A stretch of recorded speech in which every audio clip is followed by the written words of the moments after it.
ജീവിതത്തിൽ വളരെ ചെറിയ പ്രശ്നങ്ങൾ അല്ലെങ്കിൽ ചെറിയ പ്രതിസന്ധികളൊക്കെ വരുമ്പോൾ നമ്മൾ വല്ലാതെ പകച്ചു നിന്ന് പോകാറുണ്ടല്ലേ, അല്ലെങ്കിൽ നമ്മൾ ഭയപ്പെടാറുണ്ടല്ലേ. പക്ഷേ അതിലേറെ പ്രശ്നങ്ങൾ ജീവിതത്തിലുണ്ടായിട്ടും യാതൊരു പ്രശ്നവുമില്ലാതെ ആ പ്രശ്നങ്ങളൊക്കെ തരണം ചെയ്ത് ചിറക് വിരിച്ച് പറക്കാൻ തയ്യാറായ കുറച്ച് പേരെ ഞാനിന്ന് പരിചയപ്പെടുത്താം. അതിനായിട്ട് അവരെ ഒരുക്കിയെടുത്ത കുറച്ച് മനുഷ്യരും ഒരിടവുമുണ്ട്. അങ്ങനെ ഒരിടത്തേക്ക് നമുക്ക് പോയാലോ? National institute of speech and hearing. കേൾവി പരിമിതിയും സംസാര പരിമിതിയുമുള്ള കുട്ടികൾക്ക് പുതുവെളിച്ചം കാട്ടുന്നൊരിടം. വലിയ കോലാഹലങ്ങളോ ബഹളങ്ങളോ ഇല്ല, പക്ഷേ ഇവരെല്ലാം വാചാലരാണ്.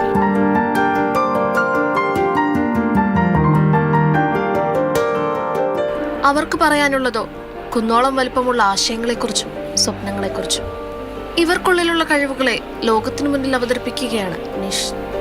പെയിന്റിങ്ങിലും ഗ്രാഫിക് ഡിസൈനിങ്ങിലുമുള്ള ഇവരുടെ പുത്തനാശയങ്ങളാൽ നിറഞ്ഞിരിക്കുകയാണ് ഇന്നീ ചുമരുകൾ.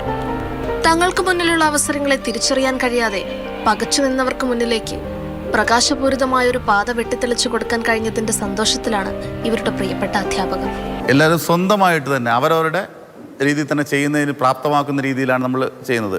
ഈ ഡിഗ്രി ഷോ തന്നെ ടീച്ചേഴ്സിൻ്റെ ചെറിയ ഒരു സപ്പോർട്ട് മാത്രമേ ഉള്ളൂ. ഇതിൻ്റെ ഓൾ വർക്കും ചെയ്തിരിക്കുന്നത് സ്റ്റുഡൻസ് തന്നെയാണ്.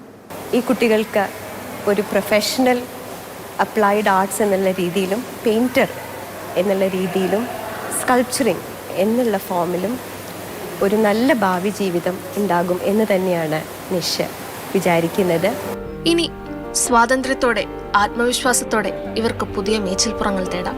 ഇപ്പോൾ റാപ്പിച്ച് പഠിച്ചു, ഇപ്പോൾ നല്ലോണം പഠിച്ചിട്ട് ഇപ്പോൾ നല്ല കമ്പനി ട്രോഫിയുടെ ഉണ്ടാക്കി, കമ്പനി എല്ലാം ഉണ്ടാക്കി നല്ലോണം നിശ്ചിൽ ചോദിച്ച് പഠിച്ച് കഴിഞ്ഞ് കോച്ച് കഴിഞ്ഞു. മത്സരബുദ്ധിയോടെ മുന്നേറുന്ന ലോകത്തെ അഭിമുഖീകരിക്കാൻ നിഷ് ഇവരെ സജ്ജമാക്കിയിട്ടുണ്ട്. അവരിനി ചിറക് വിരിച്ച് പറക്കട്ടെ. അനൂപിനൊപ്പം ഇന്ദുലേഖ രേണു, മാതൃഭൂമി ന്യൂസ്.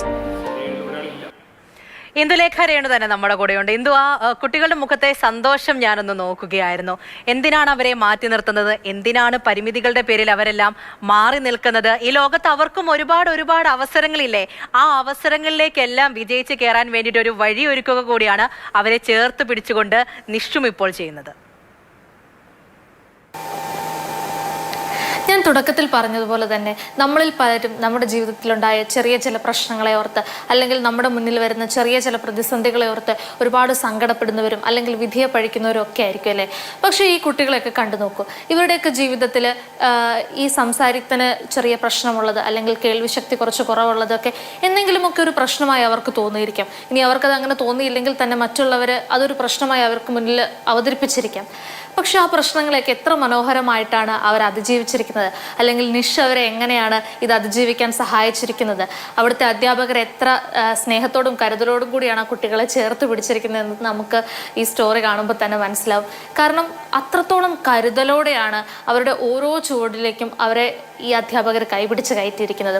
ഇപ്പം 5 വർഷത്തെ കോഴ്സാണ്. കുട്ടികൾ 2020-2025 ബാച്ചിൻ്റെ ഒരു എക്സിബിഷൻ കാണാൻ വേണ്ടിയാണ് ഞാൻ അവിടെ എത്തുന്നത്. അവരോട് ചെയ്തു വെച്ചിരിക്കുന്ന വർക്കുകളൊക്കെ കാണുമ്പോഴാണ് നമുക്ക് മനസ്സിലാവുന്നത് ഇവർക്കുള്ളിലുള്ള ആ ഒരു കഴിവിനെക്കുറിച്ച്, അല്ലെങ്കിൽ ഇവരുടെ മനസ്സിലുള്ള ആശയത്തെ എത്ര ശക്തമായിട്ടാണ് അവർ നമുക്ക് മുന്നിൽ അവതരിപ്പിച്ചിരിക്കുന്നതെന്ന്. ഇപ്പം ഈ കുട്ടികൾ നിഷിൽ നിന്ന് പഠിച്ചിറങ്ങുമ്പോൾ അവർക്ക് മുന്നിലേക്ക് ഒരുപാട് ജോലി സാധ്യതകളായാലും എത്തും. മുൻപൊരു പക്ഷേ അവരവരുടെ ഭാവിയെ ഒരുതരം ആകുലതയോടെയൊക്കെ ആയിരിക്കും നോക്കിക്കണ്ടിട്ടുണ്ടാവുക. അവർ മാത്രമല്ല അവരുടെ പേരൻസ്. പക്ഷേ ഇന്ന് ഇവിടെ നിന്ന് പഠിച്ചിറങ്ങുമ്പോൾ ഗ്രാഫിക് ഡിസൈനിങ്ങിലായാലും പെയിൻറ്റിങ്ങിലായാലും ഒക്കെ മികവ് പുലർത്തി അവരവരുടെ കഴിവ് തെളിയിച്ചാണ് പുറത്തേക്ക് ഇറങ്ങുന്നത്. അപ്പോൾ ഇതൊക്കെ തന്നെ അവരുടെ മുന്നിലേക്ക് പുതിയ ജീവിതത്തിലേക്ക് പുതിയ ചുവട് വെക്കാനുള്ള പുതിയ വഴികളാണ് അവർക്ക് തുറന്നു കൊടുക്കുന്നത്.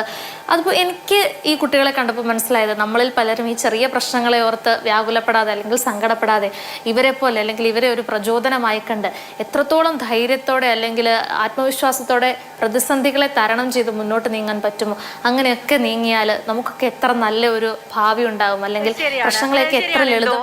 ഇതേപോലെ തന്നെ എന്തെല്ലാം അവസരങ്ങൾ അവർക്ക് മുന്നിലുണ്ടല്ലേ.